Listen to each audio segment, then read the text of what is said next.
आपदामपहर्तारं दातारं सर्वसम्पदानं लोकाभिरामं श्रीरामं भूयो भूयो नमाम्यहम्। रामाय रामभद्राय रामचन्द्राय वेदसे रघुनाथाय नाथाय सीताया पतये नमः।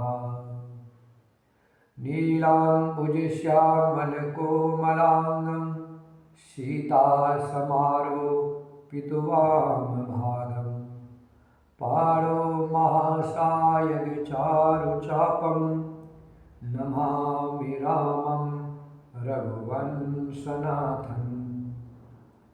पवनतनयसङ्कटहरणं मङ्गलमूर्तिरूपं राम लखन सीता सहित हृदय बसहु सुरभू। सियावर रामचंद्र की जय, पवन सुत हनुमान की जय, उमापति महादेव की जय। श्री राम जय जय राम, श्री राम जय जय राम, श्री राम जय जय राम, श्री राम जय जय राम, श्री राम जय जय राम। रामचरितमानस यही नामा, सुनत श्रवण पायै विश्रामा। ब्रजी महेश निज मानस राखा, पाये सुसमय सिवासन भाखा। सीताराम चरण रति मोरे, अनुदिन बढ़ो अनुग्रह तोरे। मंगल भवन अमंगल हारी, द्रवहु सुदशरथ अजिर बिहारी। मंगल भवन अमंगल हारी, उमा सहित जेहि जपत पुरारी। उमा कहु मैं अनुभव अपना, सतहरि भजन जगत सब सपना। श्री राम जय जय राम, श्री राम जय जय राम, श्री राम जय जय राम, श्री राम जय जय राम। मेघनाद ने पुकार कर कहा, समस्त लोकों में प्रसिद्ध धनुधर कौशलाधीश दोनों भाई कहा है। नल नील द्विविध सुग्रीव और बल की सीमा अंगद और हनुमान कहा है। भाई से द्रोह करने वाला विभीषण कहा है, आज मैं सबको और उस दुष्ट को तो हठपूर्वक अवश्य ही मारूंगा। ऐसा कहकर उसने धनुष पर कठिन बाणों का संधान किया और अत्यंत क्रोध करके उसे कान तक खींचा। वह बाणों के समूह छोड़ने लगा, मानो बहुत से पंख वाले सांप दौड़े जा रहे हो। जहाँ तहाँ बानर गिरते दिखाई पड़ने लगे। उस समय कोई भी उसके सामने न हो सके। रीछ बानर जहाँ तहाँ भाग चले, सबको युद्ध की इच्छा भूल गई। रणभूमि में ऐसा एक भी बानर या भालू नहीं दिखाई पड़ा जिसको उसने प्राण मात्र शेष न रख दिया हो, अर्थात जिसके केवल प्राण मात्र ही बचे हो, जिसके केवल प्राण मात्र ही न बचे हो, बल पुरुषार्थ सारा जाता न रहा हो। फिर उसने सबको 10-10 बाण मारे। बानर वीर पृथ्वी पर गिर पड़े। बलवान और धीर मेघनाद सिंह के समान नाद करके गरजने लगा।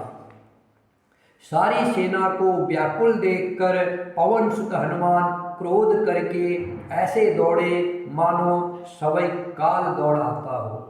उन्होंने तुरंत एक बड़ा भारी पहाड़ फाड़ लिया और बड़े ही क्रोध के साथ उसे मेघनाद पर छोड़ा। पहाड़ को आते देखकर वह आकाश में उड़ गया। उसके रथ, सारथी और घोड़े सब नष्ट हो गए। हनुमान जी उसे बार बार ललकारते हैं पर वह निकट नहीं आता, क्योंकि वह उनके बल का मर्म जानता था। तब मेघनाद श्री रघुनाथ जी के पास गया। उसने अनेक प्रकार के दुर्वचनों का प्रयोग किया। फिर उसने उन पर अस्त्र शस्त्र तथा और सब हथियार चलाए। प्रभु श्री राम जी ने खेल में ही सबको काटकर अलग कर दिया। श्री राम जी का सामर्थ्य देखकर वह मूर्ख लज्जित हो गया और अनेकों प्रकार की माया करने लगा। जैसे कोई व्यक्ति छोटा सा सांप का बच्चा हाथ में लेकर गरुड़ को डरावे और उससे खेल करे। शिवजी और ब्रह्मा जी तक बड़े छोटे सभी जिनकी अत्यंत बलवान माया के वश में है, नीच बुद्धि निशाचर उनको अपनी माया दिखलाता है। आकाश में ऊंचे चढ़कर वह बहुत से अंगारे बरसाने लगा। पृथ्वी से जल की धाराएं प्रकट होने लगी। अनेक प्रकार के पिशाच तथा पिशाचनियां नाच नाच कर मारो काटो की आवाज करने लगी। वह कभी तो विष्ठा, पीप, खून, बाल और हड्डियां बरसाता था और कभी बहुत से पत्थर फेंक देता था।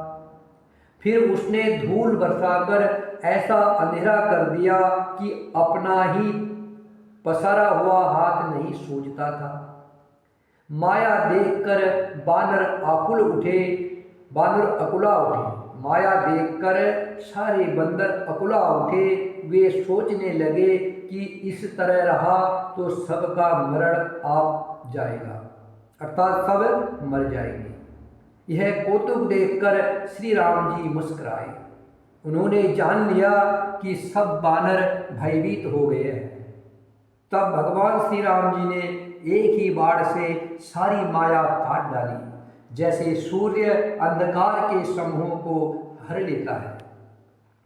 तदंतर उन्होंने कृपा भरी दृष्टि से बानर भालू की ओर देखा, जिससे वे ऐसे प्रबल हो गए कि रण में रोकने पर भी नहीं रुकते थे। श्री राम जी से आज्ञा मांगकर अंगद आदि बानरों के साथ हाथों में धनुष बाण लिए हुए श्री लक्ष्मण जी क्रोधित होकर चले। उनके लाल नेत्र हैं, चौड़ी छाती और विशाल भुजाएं हैं। हिमाचल पर्वत के समान उज्ज्वल गौरवर्ण शरीर, कुछ ललाई लिए हुए हैं। इधर रावण ने भी बड़े बड़े योद्धा भेजे, जो अनेकों अस्त्र शस्त्र लेकर दौड़े। पर्वत, नख और वृक्ष रूपी हथियार धारण किए हुए बानर श्री रामचंद्र जी की जय पुकार कर दौड़े। बानर और राक्षस सब जोड़ी से जोड़ी भिड़ गए। इधर और उधर दोनों ओर जय की इच्छा कम नहीं थी, अर्थात प्रबल थी। बानर उनको घूसों और लातों से मारते हैं, दांतों से काटते हैं। विजयशील बानर उन्हें मारकर फिर डांटते भी हैं। मारो मारो, पकड़ो पकड़ो, पकड़कर मार दो, सिर तोड़ दो और भुजाएं पकड़कर उखाड़ लो। नौ खंडों में ऐसी आवाज भर रही है। प्रचंड रुंड जहाँ तहाँ दौड़ रहे हैं। आकाश में देवतागण यह कौतुक देख रहे हैं। उन्हें कभी दुख होता है और कभी आनंद। खून गड्ढों में भर भर कर जम गया है और उस पर धूल उड़कर पड़ रही है। वह दृश्य ऐसा है मानो अंगारों के ढेरों पर राख छा रही हो। घायल वीर कैसे शोभित है जैसे फूले हुए पलाश के पेड़। लक्ष्मण और मेघनाद दोनों योद्धा अत्यंत क्रोध करके एक दूसरे से भिड़ते हैं। एक दूसरे को कोई किसी को जीत नहीं सकता। राक्षस छल बल और अधर्म करता है, अनीति करता है। तब भगवान अनंत जी अर्थात लक्ष्मण जी क्रोधित हुए और उन्होंने तुरंत उसके रथ को तोड़ डाला और सारथी को टुकड़े टुकड़े कर दिए। लक्ष्मण जी उस पर अनेक प्रकार से प्रहार करने लगे। राक्षस के प्राण मात्र शेष रह गए। रावण पुत्र मेघनाद ने मन में अनुमान किया कि अब तो प्राण संकट आ बना, ये मेरे प्राण हर लेंगे। तब उसने वीरघातिनी शक्ति चलाई। वह तेज पूर्ण शक्ति लक्ष्मण जी की छाती में लगी। शक्ति के लगने से उन्हें मूर्छा आ गई। तब मेघनाद भय छोड़कर उनके पास चला गया। मेघनाद के समान अनगिनत योद्धा उन्हें उठा रहे हैं, परंतु जगत के आधार शेष जी अर्थात लक्ष्मण जी उनसे कैसे उठते। तब वे लजा कर चले गए। शिवजी कहते हैं, हे पार्वती, प्रलय काल में जिन शेषनाग के क्रोध की अग्नि 14 लोकों को तुरंत ही जला डालती है और देवता, मनुष्य तथा समस्त चराचर जीव जिनकी सेवा करते हैं, उनको संग्राम में कौन जीत सकता है। इस लीला को वही जान सकता है जिस पर श्री राम जी कृपा करें। जिस पर श्री राम जी की कृपा होगी वही इस लीला को जान सकता है। संध्या होने पर दोनों ओर की सेनाएं लौट पड़ी। सेनापति अपनी अपनी सेनाएं संभालने लगे। व्यापक ब्रह्म अजेय संपूर्ण ब्रह्मांड के ईश्वर और करुणा की खान श्री रामचंद्र जी ने पूछा, लक्ष्मण कहाँ है। तब तक हनुमान उन्हें ले आए। छोटे भाई को इस दशा में देखकर प्रभु श्री राम जी बहुत ही दुखी हुए। जामवंत जी ने कहा, लंका में सुशेर वैद्य रहता है, उसे ले आने के लिए किसको भेजा जाए। हनुमान जी छोटा रूप धर कर गए और सुसेन वैद्य को उसके घर समेत तुरंत ही उठा लाए। सुशेर ने आकर श्री राम जी के चरण बिंदु में सिर नवाया। उसने पर्वत और औषध का नाम बताया और कहा, हे पवन पुत्र, औषधि लेने जाओ। श्री राम जी के चरण कमलों को हृदय में रखकर पवन पुत्र हनुमान जी अपना बल बखान कर अर्थात मैं अभी लेकर आता हूँ ऐसा कहकर चले। उधर एक गुप्तचर ने रावण को इस रहस्य की खबर दी। तब रावण काली नेम के घर आया। रावण ने उसको सारा हाल बतलाया। काली नेम ने सुना और बार बार सिर पीटा और खेद प्रकट किया। उसने कहा, तुम्हारे देखते देखते जिसने नगर जला डाला उसका रास्ता कौन रोक सकता है। श्री रघुनाथ जी का भजन करके तुम अपना कल्याण करो। हे नाथ, झूठी बकवाद छोड़ दो। नेत्रों को आनंद देने वाले नीलकमल के समान सुंदर श्याम शरीर को अपने हृदय में रखो। मैं तू भेदभाव और ममता रूपी मूढ़ता को त्याग दो। अज्ञान रूपी रात्रि में सो रहे हो, सो जाग उठो। जो काल रूपी सर्प का भी भक्षक है, कहीं स्वप्न में भी वह रण में जीता जा सकता है। उसकी यह बातें सुनकर रावण बहुत ही क्रोधित हुआ। तब कालनेम ने मन में विचार किया कि इसके हाथ से मरने की अपेक्षा श्री राम जी के दूत के हाथ से ही मरो तो अच्छा है। यह दुष्ट तो पाप समूह में रत है। वह मन ही मन ऐसा कहकर चला और उसने मार्ग में माया रची, तालाब, मंदिर और सुंदर बाग बनाया। हनुमान जी ने सुंदर आश्रम देखकर सोचा कि मुनि से पूछकर जल पी लो, जिससे थकावट दूर हो जाए। राक्षस वहाँ कपट से मुनि का भेष बनाए विराजमान था। वह मूर्ख अपनी माया से मायापति के दूत को मोहित करना चाहता था। मारुति ने उसके पास जाकर मस्तक नवाया। वह श्री राम जी के गुणों की कथा कहने लगा। वह बोला, रावण और राम में महान युद्ध हो रहा है। राम जी जीतेंगे, इसमें संदेह नहीं है। हे भाई, मैं यहाँ रहता हुआ सब देख रहा हूँ। मुझे ज्ञान दृष्टि का बहुत बड़ा बल है। हनुमान जी ने उससे जल मांगा तो उसने कमंडल दे दिया। हनुमान जी ने कहा, थोड़े जल से मैं तृप्त नहीं होने का। तब वह बोला, तालाब में स्नान करके तुरंत लौट आओ तो मैं तुम्हें दीक्षा दूं, जिससे तुम ज्ञान प्राप्त करो। तालाब में प्रवेश करते ही एक मगरी ने अकुलाकर उसी समय हनुमान जी का पैर पकड़ लिया। हनुमान जी ने उसे मार डाला। तब वह दिव्य देह धारण करके विमान पर चढ़कर आकाश को चली। उसने कहा, हे बानर, मैं तुम्हारे दर्शन से पाप रहित हो गई। हे तात, श्रेष्ठ मुनि का शाप मिट गया। हे कपि, यह मुनि नहीं है, घोर निशाचर है, मेरा वचन सत्य मानो। ऐसा कहकर जूं ही वह अप्सरा गई, त्यों ही हनुमान जी निशाचर के पास गए।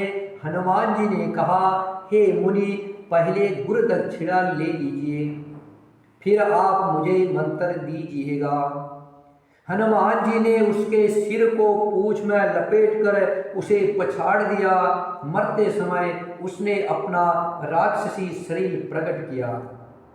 उसने राम राम कहकर प्राण छोड़े। उसके मुंह से राम नाम का उच्चारण सुनकर हनुमान जी मन में हर्षित होकर चले। उन्होंने पर्वत को देखा पर औषधि न पहचान सके। तब हनुमान जी ने एकदम से पर्वत को ही उखाड़ लिया।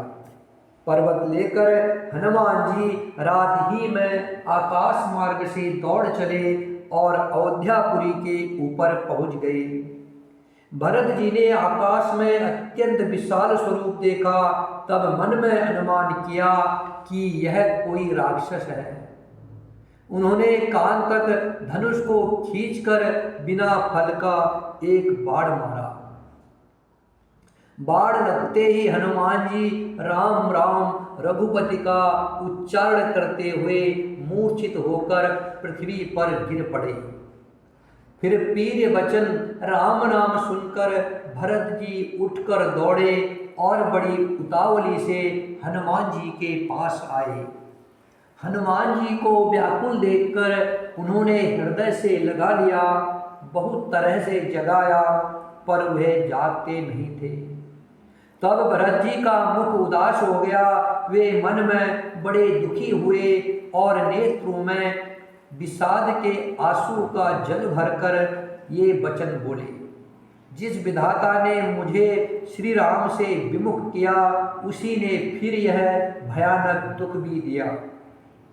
यदि मन, वचन और शरीर से श्री राम जी के चरण कमलों में मेरा निष्कपट प्रेम हो और यदि श्री रघुनाथ जी मुझ पर प्रसन्न हो तो यह बानर थकावट और पीड़ा से रहित हो जाए। यह वचन सुनते ही कपिराज हनुमान जी कौशलपति श्री रामचंद्र जी की जय हो कहते हुए उठ बैठे। भरत जी ने हनुमान जी को हृदय से लगा लिया। उनका शरीर पुलकित हो गया और नेत्रों में आनंद तथा प्रेम के आंसू का जल भराया। रघुकुल तिलक श्री रामचंद्र जी का स्मरण करके भरत जी के हृदय में प्रीति समाती नहीं। भरत जी बोले, हे तात, छोटे भाई लक्ष्मण तथा माता जानकी सहित सुख निधान श्री राम जी की कुशल कहो। हनुमान जी ने संक्षेप में सब कथा कही। सुन करके भरत जी दुखी हुए और मन में पछताने लगे। हा देव, मैं जगत में क्यों जन्मा, प्रभु श्री राम जी के एक भी काम न आया। फिर विपरीत समय जानकर मन में धीरज धरकर बलवीर भरत जी हनुमान जी से बोले, हे तात हनुमान, तुमको जाने में देर होगी और सवेरा होते ही काम बिगड़ जाएगा, अतः तुम पर्वत सहित मेरे बाड़ पर चढ़ जाओ, मैं तुमको वहां भेज दूं जहां कृपा के धाम श्री राम जी हैं। भरत जी की यह बात सुनकर एक बार तो हनुमान जी के मन में अभिमान उत्पन्न हुआ कि मेरे बोझ से बाढ़ कैसे चलेगा, किंतु फिर श्री रामचंद्र जी के प्रभाव का विचार करके वे भरत जी के चरणों की वंदना करके हाथ जोड़कर बोले, हे नाथ, हे प्रभु, मैं आपका प्रताप हृदय में रखकर तुरंत चला जाऊंगा। ऐसा कहकर आज्ञा पाकर और भरत जी के चरणों की वंदना करके हनुमान जी चले। भरत जी के बाहुबल, सुंदर संभाव, गुण और प्रभु के चरणों में अपार प्रेम की मन ही मन बारंबार सराहना करते हुए मारुति श्री हनुमान जी चले जा रहे हैं। वहां लक्ष्मण जी को देखकर श्री राम जी साधारण मनुष्य के समान वचन बोले, आधी रात बीत चुकी है, हनुमान नहीं आए। यह कहकर श्री राम जी ने छोटे भाई लक्ष्मण जी को उठाकर हृदय से लगा लिया और बोले, हे भाई, तुम मुझे कभी दुखी नहीं देख सकते थे, तुम्हारा स्वभाव सदा से ही कोमल था। मेरे हित के लिए तुमने माता पिता को भी छोड़ दिया और वन में जाड़ा, गर्मी और हवा सब सहन किया। हे भाई, वह प्रेम अब कहाँ है? मेरे व्याकुलता पूर्ण वचन सुनकर उठते क्यों नहीं? यदि मैं जानता कि वन में भाई का बिछोह होगा तो मैं पिता का वचन, जिसका मानना मेरे लिए परम कर्तव्य था, उसे भी नहीं मानता। पुत्र, धन, स्त्री, घर और परिवार ये जगत में बार बार होते और जाते हैं, परंतु जगत में सहोदर भाई बार बार नहीं मिलता। हृदय में ऐसा विचार कर हे तात जागो। जैसे पंख बिना पक्षी, मणि बिना सर्प और सूंड बिना श्रेष्ठ हाथी अत्यंत दीन हो जाते हैं, हे भाई, यदि कहीं जड़ देव मुझे जीवित रखे तो तुम्हारे बिना मेरा जीवन भी ऐसा ही होगा। स्त्री के लिए प्यारे भाई को खोकर मैं कौन सा मोह लेकर अवध जाऊंगा।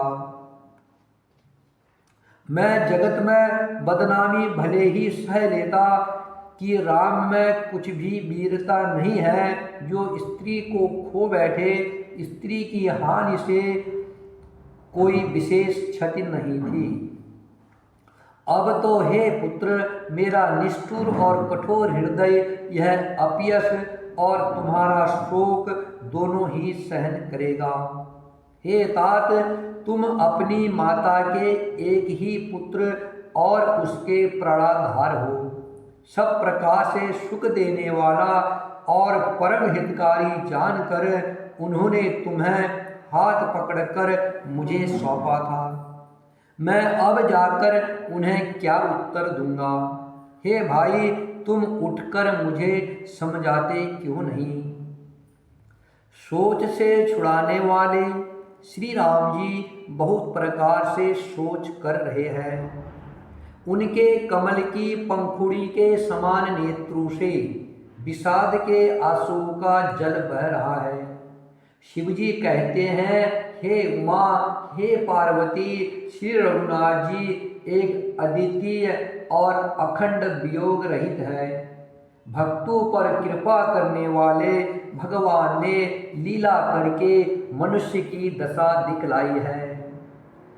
प्रभु के लीला के लिए किए गए प्रलाप को कानों से सुनकर वानरों के समूह व्याकुल हो गए।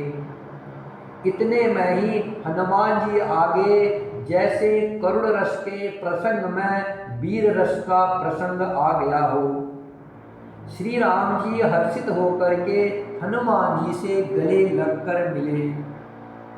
प्रभु परम सुजान और अत्यंत ही कृतज्ञ है। तब सुसेन वैद ने तुरंत उपाय किया, जिससे लक्ष्मण जी हर्षित होकर उठ बैठे। प्रभु श्री राम जी भाई को हृदय से लगाकर मिले।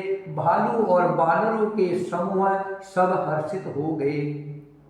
फिर हनुमान जी ने सुसेन वैद को उसी प्रकार वहां पहुंचा दिया जिस प्रकार वे पहले उसे ले आए थे। यह समाचार जब रावण ने सुना तब उसने अत्यंत विषाद से बार बार सिर पीटा। वह व्याकुल होकर कुंभकर्ण के पास गया और बहुत से उपाय करके उसने उसको जगाया। कुंभकर्ण उठ बैठा। वह कैसा दिखाई देता है, मानो सवै काल ही शरीर धारण करके बैठा हो। कुंभकर्ण ने पूछा, हे भाई, कहो तो तुम्हारे मुख सूख क्यों रहे हैं? उस अभिमानी रावण ने उससे जिस प्रकार से वह सीता को हर लाया था तब से लेकर आज तक की सारी कथा कही। फिर कहा, हे तात, वानरों ने सब राक्षस मार डाले, बड़े बड़े योद्धाओं का भी संहार कर डाला। दुर्मुख, देवांतक, नरांतक, भारी योद्धा, अतिकाय और अकंपन तथा महोदर आदि दूसरे सभी रणधीर वीर रणभूमि में मारे गए। तब रावण के वचन सुनकर कुंभकर्ण दुखी होकर बोला। रावण के वचन सुनकर कुंभकर्ण दुखी होकर बोला, अरे मूर्ख, जगत जननी जानकी जी को हर लाकर अब तू कल्याण चाहता है। हे राक्षस राज, तूने अच्छा नहीं किया, अब आकर मुझे क्या जगाया। हे तात, अब भी अभिमान छोड़कर श्री राम जी को भजो तो कल्याण होगा। हे रावण, जिनके हनुमान शनि के सेवक है वे रघुनाथ जी क्या मनुष्य है? तूने बुरा किया जो पहले आकर मुझे यह नहीं बताया। हे स्वामी, तुमने उस परम देवता का विरोध किया जिससे शिव ब्रह्मा आदि देवता सेवक है। नारद मुनि ने मुझे जो ज्ञान कहा था वह मैं तुझसे कहता हूँ, पर अब तो समय नहीं रहा। श्री राम जय राम जय जय राम, श्री राम जय राम जय जय राम, श्री राम जय राम जय जय राम, श्री राम जय राम जय जय राम, श्री राम जय राम जय जय राम, श्री राम जय राम जय जय राम, श्री राम जय राम जय जय राम, श्री राम जय राम जय जय राम, श्री राम जय राम जय जय राम, श्री राम जय राम जय जय राम, श्री राम जय राम जय जय राम, श्री राम जय राम जय जय राम, श्री राम जय राम जय जय राम, श्री राम जय राम जय जय राम, श्री राम जय राम जय जय राम, श्री राम जय राम जय जय राम, श्री